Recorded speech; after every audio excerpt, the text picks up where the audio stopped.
Hi, Luke from Cycle Exchange, and we're here with Chris from Cycling Performance today. We're going to be looking at bike fit and the different levels of offering that we have in-house.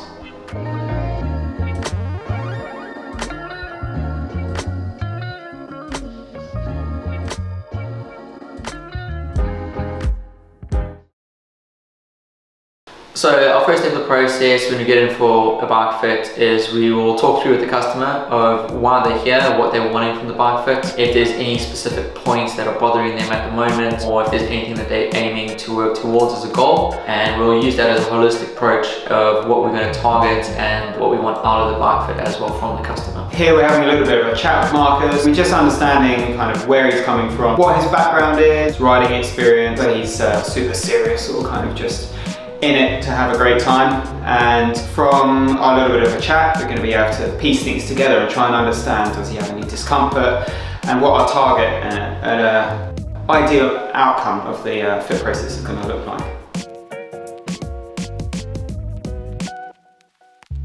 We had a little look at Marcus on his bike just to see maybe what things need addressing. We used a little bit of a laser to look at weight balance on the bike, and also a little bit of a chat as well, just to see how it's feeling to him and the current setup. From this we get a little bit of an impression coupled with our clinical assessment that's going to follow, and that's going to help us to kind of really dial in and get that fit process nailed.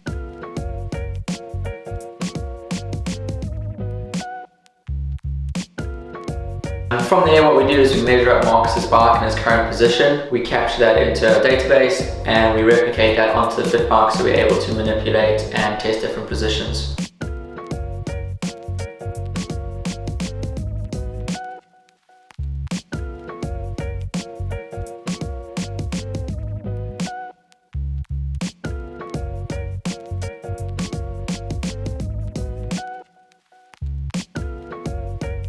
Once his bike is replicated onto the jig, we get Marcus back on, and then we start to dive into the objective measurements, including saddle height, weight balance, and actually start to walk around the bike as well and quantify things and understand what changes need to be made.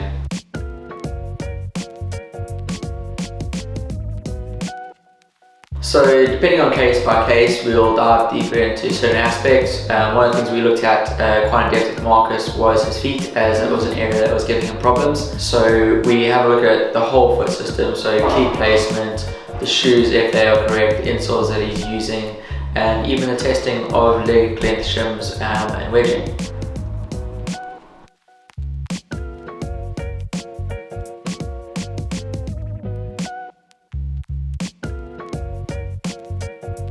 In Marcus's case, off the bike we spotted quite a significant leg length difference. Sometimes this presents on the bike, sometimes it doesn't. With Marcus, it appeared he was sitting off one side of the saddle. So we intervened, put in a leg length shim, but after some objective and subjective measuring, it wasn't much of a change, so actually we returned him to his normal setup.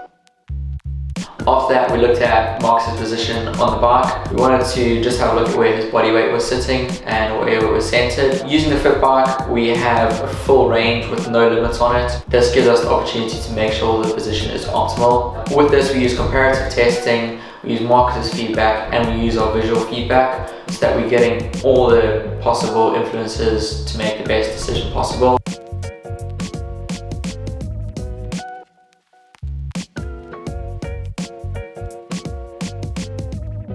Once both parties are happy, Marcus was, and we were as fit as two, we take Marcus off the bike and then measure up the setup, understand what changes we implemented and changes that might need to be made to his current setup if he's trying to use his existing bike, or we can help to guide him to make a decision about what new bikes are going to be suitable, including bar width, stem length, as well as saddle choices, and then fore and aft position as well as height. So you get a really good understanding of what's going to work for you, and most of the time, even with an existing bike, you'll find that you can make changes within the confines of the bike.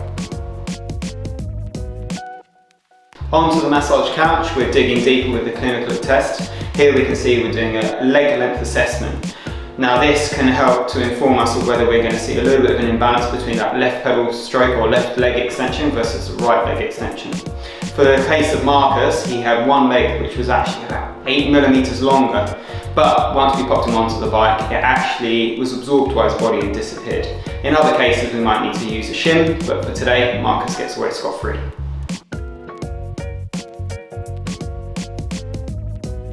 So thanks for having watched with us today and coming along. If you're looking for anything bike fit related, jump on other websites. You can book through cyclingperformance.co.uk, or you can jump on the Cycle Exchange website and head over to the bike fitting page there, which will link you across to Chris. Subscribe for more videos like this. You can also hit the link in the bio to get to any of the channels that you need to. We hope you found this video informative and helpful. Add some comments below. If you've got any questions, we'll get back to you straight away. Otherwise, ride safe.